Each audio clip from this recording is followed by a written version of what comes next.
ఇక్కడ ఉండే వాళ్ళకందరూ ఒక హెచ్చరిక, మనిషి బానిస అయితే పర్వాలేదు, జీవితం బానిస అయితే పర్వాలేదు, ఆకలి బానిస అయితే పర్వాలేదు, నమ్మకం బానిసత్వం అయితే పర్వాలేదు, దైవం ఎప్పుడు బానిసత్వం కాకూడదు.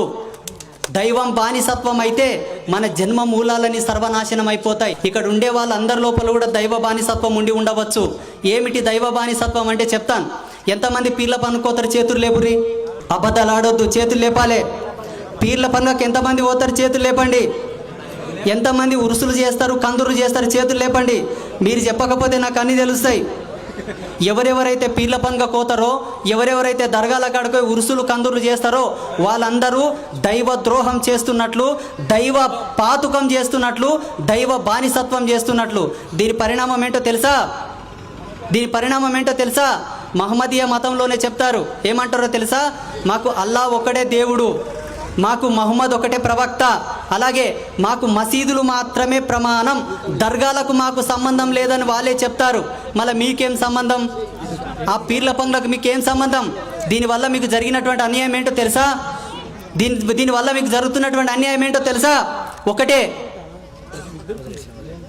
హిందువుల దేవుళ్ళ లోపల సత్యం లేదు, హిందువుల దేవుళ్ళ లోపల పటుత్వం లేదు, హిందువుల దేవుళ్ళ లోపల పవిత్రత లేదు. అందుకే మా దేవుళ్ళ దగ్గరకు వస్తున్నారు బిచ్చగాళ్ళలాగా, గతి లేని కొడుకులను నవ్వుకుంటున్నారు అవతరోళ్ళు. మీకేం గతి లేదని పోతారు? మీకేం తక్కువ చేశారు? మా ఋషులు ఏమైనా తక్కువ చేశారా? మన గురువులు ఏమైనా తక్కువ చేశారా?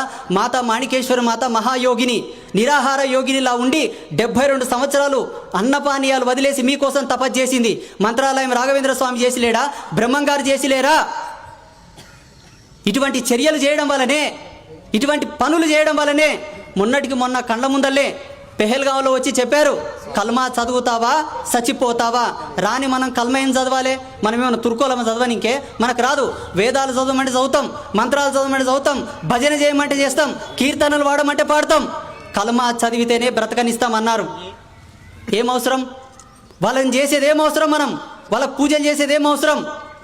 ఈరోజు కొండపల్లికి నన్ను పిలిచారు, శివాజీ విగ్రహం ఆవిష్కరణ చేస్తాడు ఈ స్వామి అనుకున్నారేమో. ఈ రోజటి నుంచి ఏ ఒక్కరు కూడా పీర్ల పండుగకు పోయినా, దర్గాల కాడికి పోయినా నేను చేయాల్సింది చేసే పోతా. బాగా గుర్తుపెట్టుకోండి, ఇది మాత్రం పక్కా హెచ్చరిక. ఏం చేస్తావు స్వామి? ఏం చేస్తావు? ఏం చేయను, ఒకటే చేస్తా. ఏం చేస్తా అంటే, నష్టన బొట్టు పెట్టుకున్న వానికి జీవధర్మ సిద్ధాంతం ప్రకారంగా కొన్ని ప్రమాణాలు నేచర్ పంపుతుంది. నడుముకు మొలతాడు కట్టుకున్న వానికి ప్రకృతి ధర్మం ప్రకారంగా కొన్ని రిజర్వేషన్స్ వస్తాయి. నేను పరమశివునితో తపస్సు చేసి చెప్తా, వాళ్ళకి అన్ని కట్ చేసేయని చెప్తా సీదా. ఆ రైట్స్ నాకున్నాయి.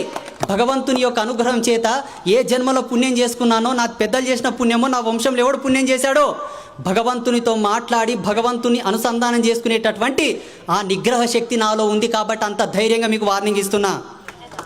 ఒకవేళ మీ జీవితాల్లో ఏమైనా కష్టాలుంటే, మీకేమైనా సమస్యలుంటే, మీకేమైనా ఆపతులుంటే, మన దేవుళ్ళు లేరా? 33 కోట్ల దేవతలు ఉన్నారు. పూజించుకోండి, కొలుసుకోండి, ఆరాధించుకోండి, తపస్సులు చేయండి, వ్రతాలు చేయండి, నోములు చేయండి. లేదు మేము ఆటలను కోసుకొని తింటాం అనుకుంటే, ఎల్లమ్మ తల్లి గోయిరి, మసెమ్మ గోయిరి, కోట మసెమ్మ గోయిరి, మారేమ్మ గోయిరి, ఎన్ని కోస్తారు కోయిరి. ఏంది మీరు చేస్తున్నది? ఏంది అసలు? చరిత్ర ఎంత అన్యాయమైనటువంటి దాష్టికానికి గురి అయిందో మీకు తెలుసా? ఒక్కటే రోజు 1,00,000 మందిని సజీవ దహనం చేసిన చరిత్ర ఉంది ఈ భూమి మీద. ఎవరిని చంపారు? ఎవరు చంపాడు? మనం ఏం పాపం చేసినాం? వాళ్ళని జీవించం కొద్దన్నమా, బ్రతకం కొద్దన్నమా, మనం ఏమన్నా వాళ్ళని ఏమన్నా దాడి చేసినామా? చేయలేదు. మన పాటికి మనం బ్రతుకుతూ ఉంటే మన స్త్రీల యొక్క మాన ప్రాణాలను చెరిపి మన కన్నీటికి పాత్రులైన వాళ్ళు ఎవరు? అందుకే చెప్తున్నాను, బానిసత్వం వల్ల మన జాతి చాలా నష్టపోయింది. దయచేసి ఆ తప్పులు మీరు చేయకూడదు. చేస్తారా? చేస్తలేం గురువు గారు అన్న వాళ్ళు చేతులు లేపండి. శభాస్, ఒకసారి గట్టిగా చప్పట్లు కొట్టండి అయ్యా. డాక్టర్ ఏం చెప్తాడంటే, కరోనా వైరస్ వచ్చిందయ్యా, సోషల్ డిస్టెన్స్ పాటించండి, మాస్కులు పెట్టుకోండి, శానిటైజర్లు పూసుకోండి అని చెప్తాడు. ఎందుకంటే డాక్టర్కు తెలుసు ఆ వైరస్ ఎంత భయంకరమైందో, ఈ ధర్మం ఎంత గొప్పది, ఈ జాతి ఎంత గొప్పది, మన సనాతన ధర్మం ఎంత గొప్పది రీసెర్చ్ చేసిన మాకు తెలుసు, ధ్యానం చేస్తున్న మాకు తెలుసు. 3 గంటలు జపమాల పట్టుకొని 3 గంటలు నిష్ఠ సమాధిలో ఉండి తపస్సు చేస్తున్న మాకు తెలుసు మన ధర్మం ఎంత గొప్పది, మన జాతి ఎంత గొప్పది, మన వేదాలు ఎంత గొప్పయి, మన పురాణాలు ఎంత గొప్పయి. ఇంత గొప్ప ఈ ధర్మంలో